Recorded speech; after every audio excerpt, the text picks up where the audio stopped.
everyone, Breanne here, and today I'm going to be talking about the best tools and tips for blending soft shading and gradations. So what that means is colors that flow well together and blend seamlessly. So if you were to look at this past coloring that I did, you see how the colors blend very effortlessly. There's a couple different tools and a couple different tricks that I do to achieve this. If you look at this one, it has a similar effect where the pink kind of fades into different colors. Now, you might think that I always use blur to achieve this, but actually blur is probably the last tool I use upon completing my colorings, if I even decide to use it, to make like this kind of effect over here, just to make it really blend together at the edges, and it kind of creates like a halo look. So I'm gonna bring up a coloring, like a blank page, and just kind of show you how I start off in achieving this. And you can see that I use this technique in very many places. I have a bunch of colors blending together almost in every single coloring that I do. So yeah, it's something that I do regularly, and you can do it with any colors. I always experiment with color combinations and just kind of have fun. I really love blending oranges, pinks, and yellows, the warmer colors, but then the cooler colors also have their place and can also blend on the other side of the spectrum, depending on what you're trying to achieve. Okay, so enough chitter chatter. I have a bunch of blank pages here. Some of the new Smurf stuff is here. Let me go over here. I'm just going to pull up a grayscale page because this is usually how I start a grayscale. This is a recent featured artist of ours, Julia Speary. So I'm just going to pick out one of her colorings, this cute little cake girl here. Okay, and I'm going to show you typically how I start. So with grayscale, as you know, freehand mode is on right now. So I'm going to go to fade. I'm going to pick out what colors I want to start with. And since I was talking about those lovely warm colors that I enjoy using, I'm going to try and pick something in that field of colors. These are all palettes that I've recently made. Actually, some of these are quite old, but some of them are recent. So I'm going to I'll try the festival one. Okay. So right now I'm on fade, okay? My fade opacity is all the way up, but do feel free to experiment with this. And why I say that is because the higher it is up, let's just demonstrate, obviously the darker the color is going to be, but you see how it gradiently fades the more you pull the color. So that's one way of achieving it right there. Now, when you're going to mix another color, let's mix another warm color together with it. Let's do orange and yellow.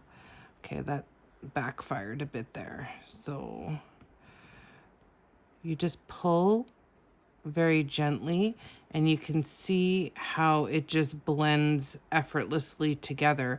And that's something I do almost even on line art. It's something I do when I usually do my background first almost every single time, just because it's a lot easier to get around the lines. And even on line work, I put it on freehand mode because I get that gradient feature through all the little holes and gaps and everything, and I'm going to fill in this part anyway, so I don't mind if the color fills in the individual. What I want is a seamless gradient looking background, and that is one way that I do it. Another tool that couples really well with fade, as some of you might already be thinking of, is bloom. So bloom, I usually pull more towards the center of the picture. So what I'll do is, I'm trying to think what color I want to mix with this here. Something that, okay, so let's try the pink. So you just kind of pull, and you can see how don't worry about the color being on her. You can see how it's mixing in with the other colors. And if you go, oh, I don't like that, well, just go back and try something else. That's the wonderful thing. There is another palette that I love using for this. It's actually the neon palette, because the colors really blend, and the soda pop one's good too. That really blend. Rainbow's good. They're all good. It just depends on what you're trying to achieve. So neon. So I'll go to this nice little orangey color because I know it's going to blend well with the orange. And if you don't like it, just press the back button and you can keep on playing with it until you get the color that you want, until you get the effect that you want. You could even add a bright yellow in there if you wanted to, like whatever you guys want to do, whatever colors you want, have fun. The whole point of this gradient look is to experiment which colors blend nicely together. I usually end up going lighter towards the center though, usually like I brought the yellow down and did more like almost like a whitish yellow, like, well, it's a very pale yellow, I guess I should say. So you see how that's blending now? And then this is where I would stop. Be like, okay, I like what that looks like, and then I would start coloring the inside of my picture. And I can start doing that now because I believe you guys also wanted to know or were asking about shading. So when shading skin, I usually start with a flat color. Now that my background's like, well, I'm going to do more with my background later, but this is just the preset. So now I got my blended gradient background. I'll go back to that once I'm done completely coloring her. Then I'll do some touch-ups for the background. I'll add, I don't know, some light stuff or some freehand elements. Who knows what I'll do? I never know till I'm done coloring the piece what I want to do. So another really amazing tool for blending and getting gradient shading. I use it every single time unless I'm doing something wonky or something different. If I'm doing just a classic coloring and keeping it very kind of like, here, I'll show you. So if I'll show you what I mean by wonky and different because it probably doesn't make sense. So like when I'm doing a classic coloring where I have skin tones and shades and gradients, so you can see how I did the gradient here. I did the pink and the purple, and then I brought the orange in the background for the highlighting. And then at the end, I went around with the pencil tool and the laser and just made very light, so it looks like she's glowing. I went around her and did that. So this is what I mean by at the end, you know, I might add, sorry, my hand's going a bit crazy here. I might add, you know, circle effects. I might add, you know, use the laser and add some little bit of a light effects when I'm done. So that's just an example of like a classic coloring where the skin color is pretty much normal. But every once in a while, I do something kind of abstract like this where, you know, it's very monochromatic. And, but I also did use that gradient trick that I showed you guys here with the fade and the blur. So it's actually the easiest way to achieve that. And to make it seamless, I do recommend that you do it like do your background first. So we'll go back to that other coloring, but I just want to show you how it works on, like, let's say a line art piece. Like, let's just use this. It's going to be on automatic unless no, you want to put it on freehand. Okay, and it works the same when you do this. So you're going to go to fade, and it's going to get in between all these little pieces. So you're going to get a natural flowing look the whole way through your piece. We're going to make sure we're on fade. We're going to make sure our opacity is all the way up. So it's quite dark, but we're going to counteract it with a lighter blue. And then we can even go even lighter and pick up maybe this blue and maybe lower our opacity a touch. And then we'll go to, well, by half almost. I almost lowered it by about half. And then you could see how you can use it pretty much any way with any colors you want. There's no real rules here. It's just playing with color and playing with the motion of your pencil. So let's pick maybe, Okay, and we'll pick a darker pink. So if you want to go that route, you know, and you can keep on layering these colors. And the more you layer, the more I suggest you bringing down the opacity so you don't lose the effect of the layer that you just made.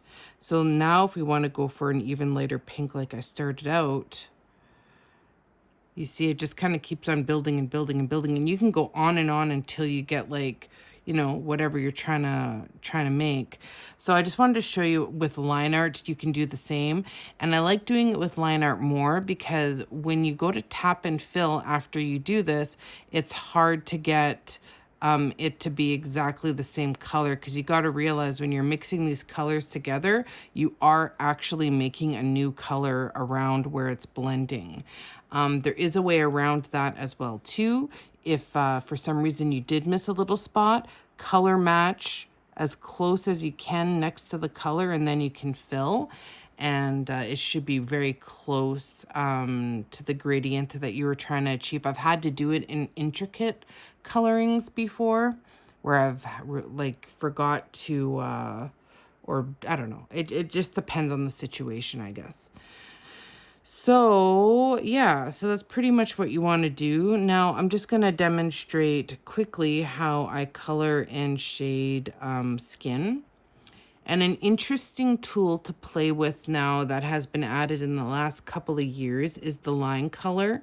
And I really do enjoy playing with that when I am doing grayscale, because it is impactful. It really does make a difference. You can really lighten up from black and kind of make it so it looks more natural.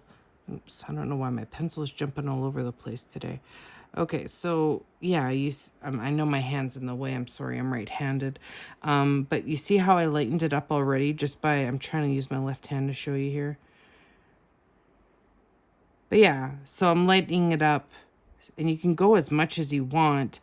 And what that does is that lightens up like any like dark shading that the artist might have done that you might not want on your picture. And you're going to color it anyway, right? So usually I leave it somewhat dark until the end, and then I do my final adjustments then, just so I can see exactly what I'm coloring, and then I'll play with it again at the end.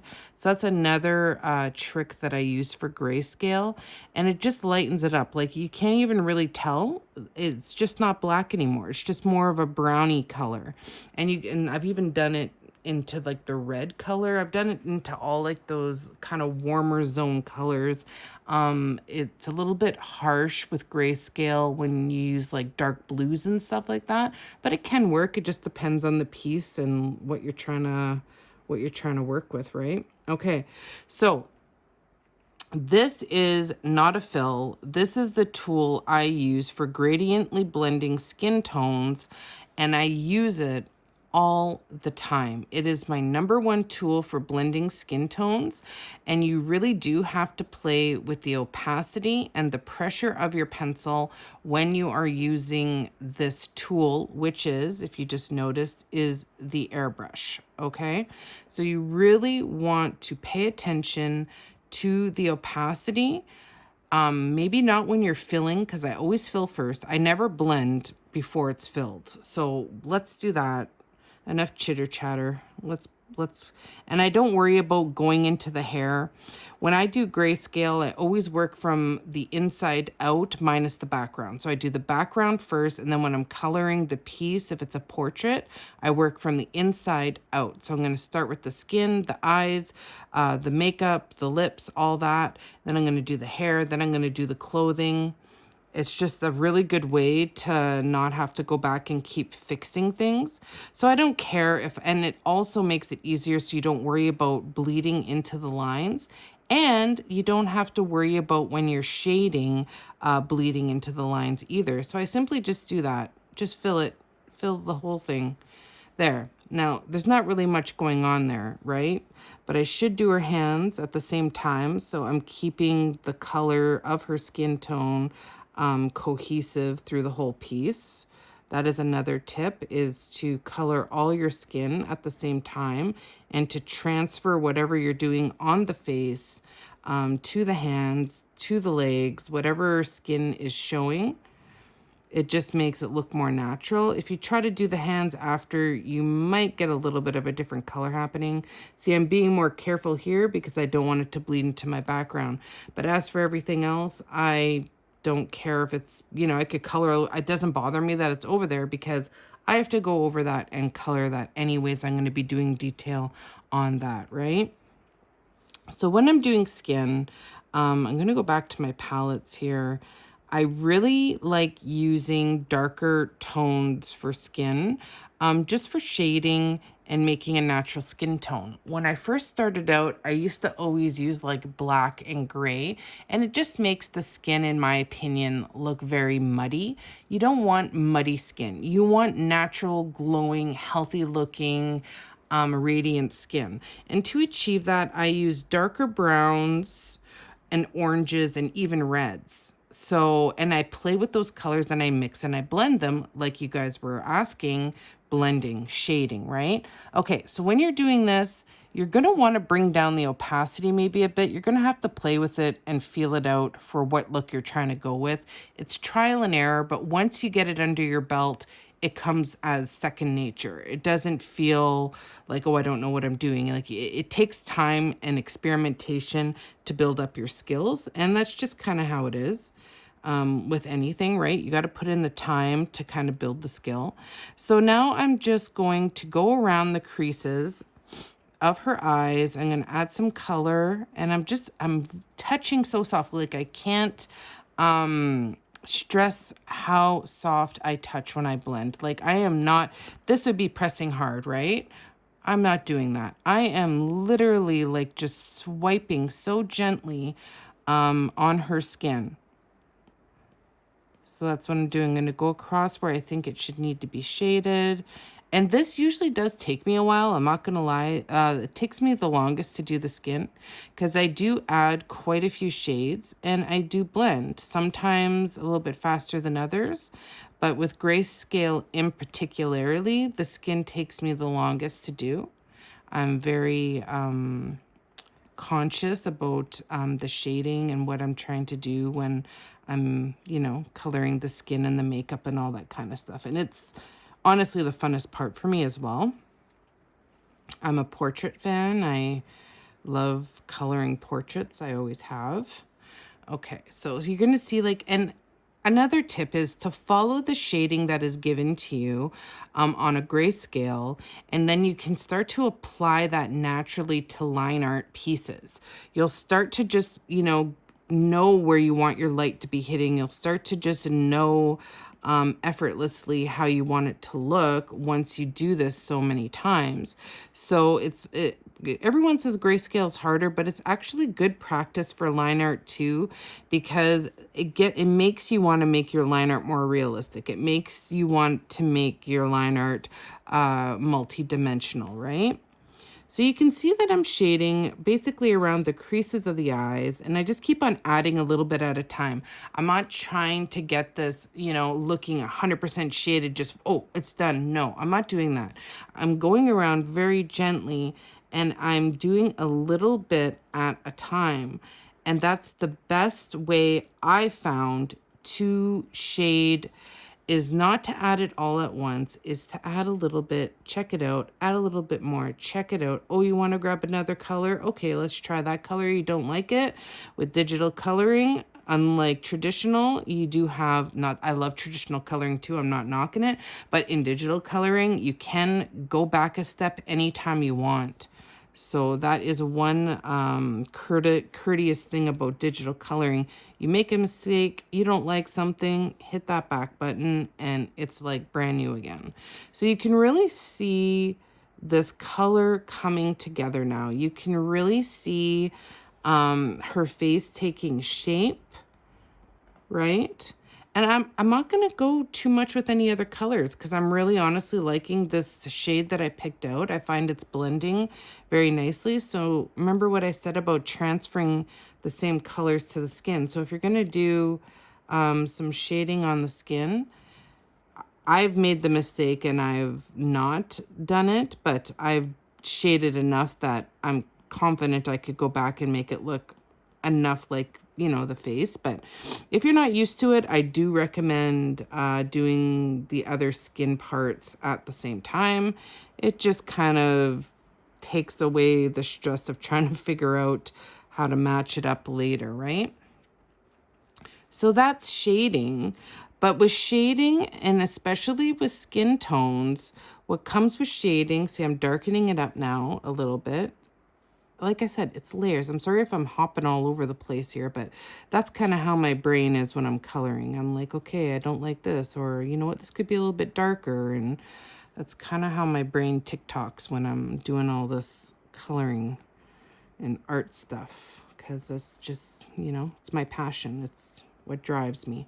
So, okay. So you see, I just added a little bit of a darker color to under the eyes, and you're going to see it's going to all blend in, and it's going to look fabulous.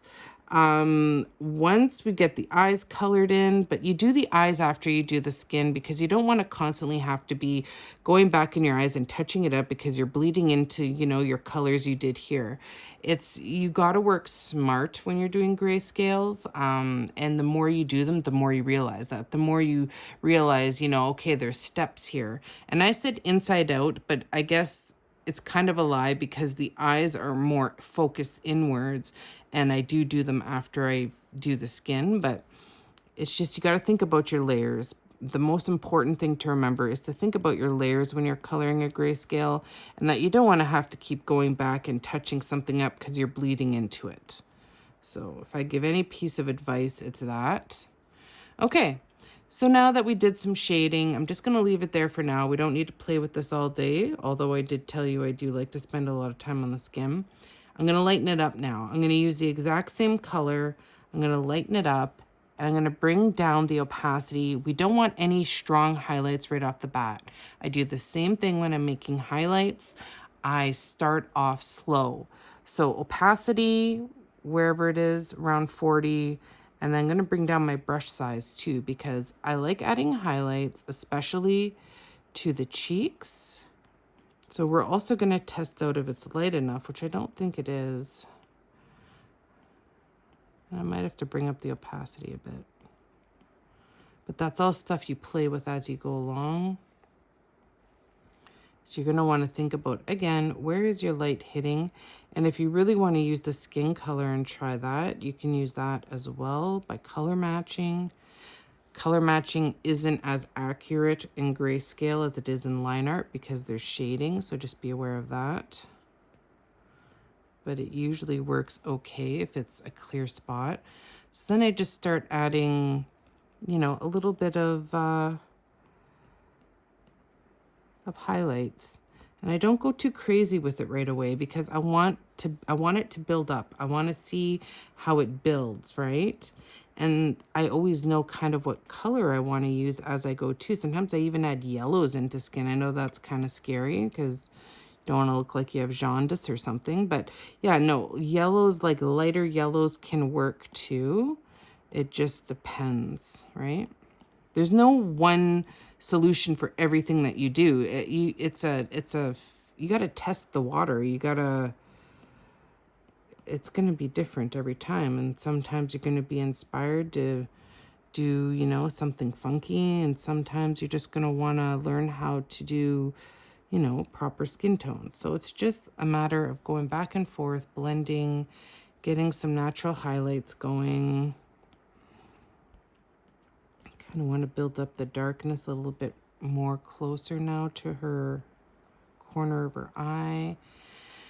Okay, so that's all I'm going to do for highlights right now because I don't want to honestly overdo it. I am liking the blending situation here. I never really use blur when I am coloring skin because it pulls the color in a weird way most of the time. I usually save blur for the background and I use it at a minimal opacity. Otherwise, it can make some wonky effects. But again, it just depends on what you're going for.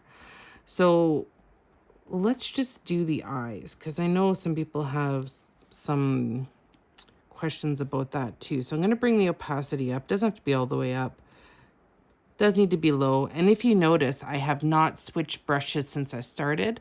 I'm still using the airbrush. It is your friend when it comes to coloring skin. It is your best friend. So I don't use white when I color the eyes. I try to use like a cream, or because if you think about it, the eyes aren't really like white, right? Like they're white, but they're not. So I try to use more of a natural tone, a cream tone. And that's what I start off with. And I just lightly fill it in. You can see that there's some shading over here that could be emphasized.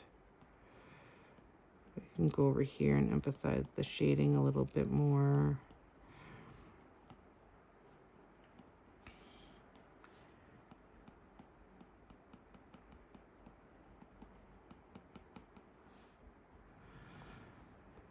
Okay, so, and then I will color the eye color. So I like this blue. It's a pretty blue. Why not use it?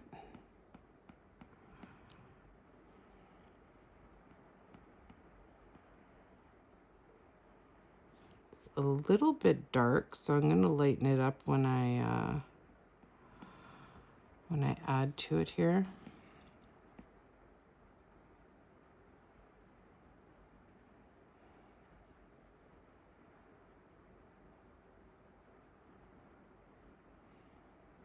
Actually, let's just color the whole pupil and everything, so it, there, I think that actually looks better. Okay, so then I'm just gonna lighten it up because I don't want it that dark, and add a couple different bluies into it, bluey greens. Lighten it up a little bit.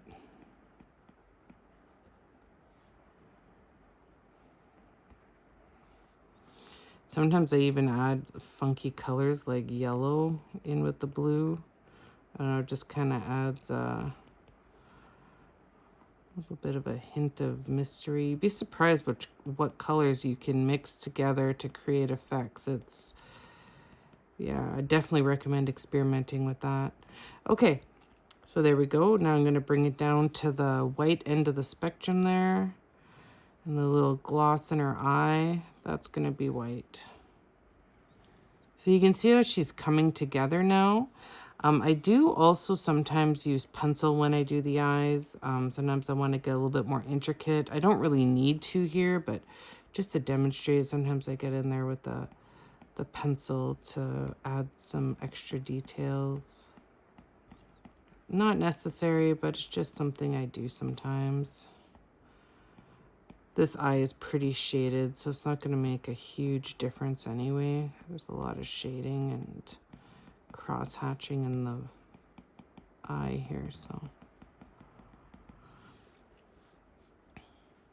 Okay, so you can see her, it's coming together, right? It's coming together now.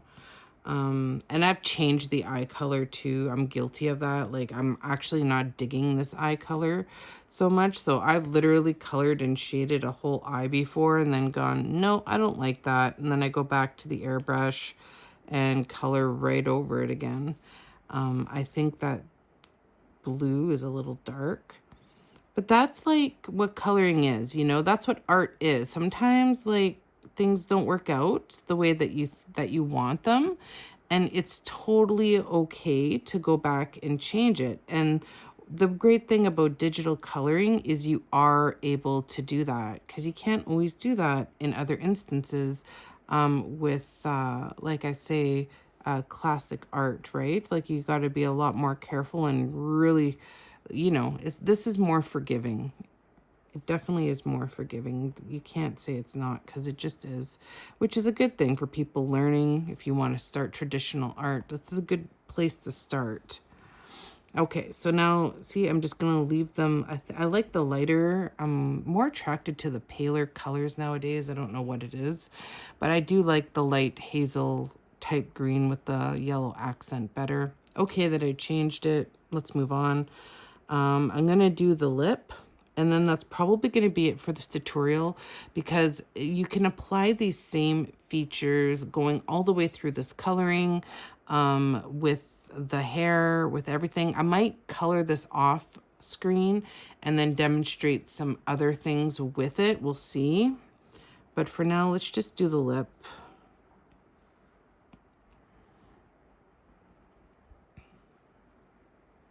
So I chose like a pinky kind of color here.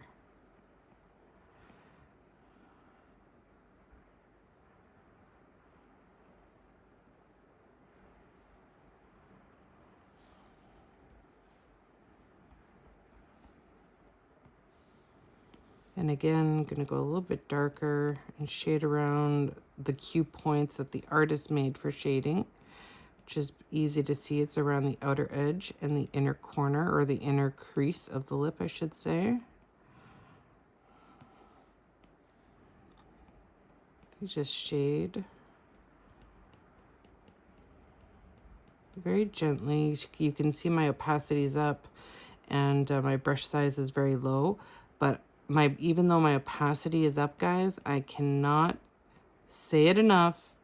The pressure of how hard you press down, it really, really makes a difference. So just keep in mind when you're working how hard you're pressing on your pencil, because it's going to show up on what you're working on, right?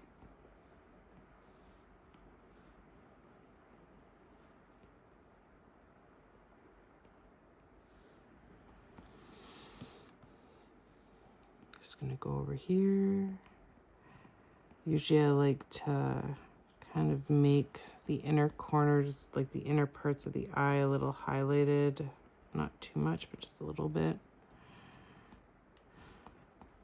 And then if I was to do something next, it would be her eyebrows. And then I can still come back to her skin after and do touch-ups if like I do her hair and everything. And I go, you know what? And that's usually when I do more face highlights and stuff like that. Like, I'm never really done with the skin till I'm done with the skin. But I get a really good base going, and then I can come back later. That's how I work. Because now the base is done. If I want to add stronger highlights, sometimes I even use glitter to highlight the cheekbones.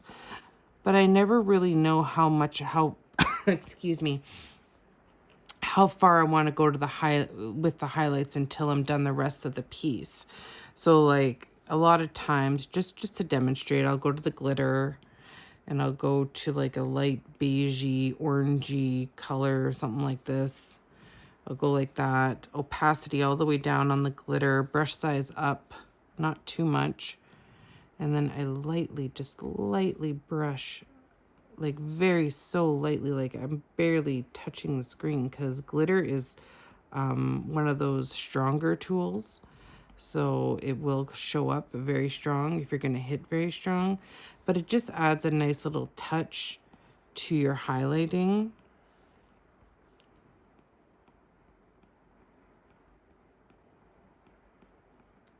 Okay, so I think we covered how I gradiently blended the background.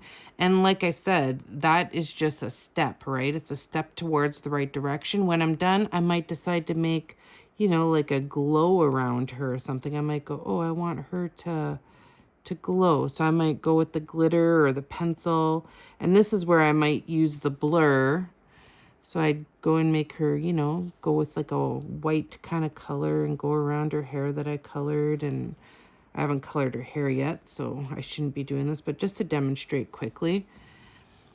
And then if you were to use the blur, like I said, I use it very, very low, everything. So let's find the blur.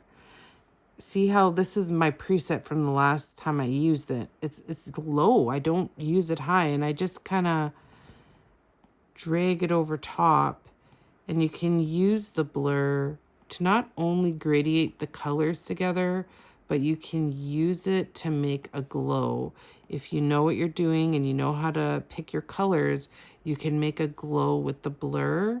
And that's how I make my characters really stand out when I'm coloring, is I use that glow, I use that blur.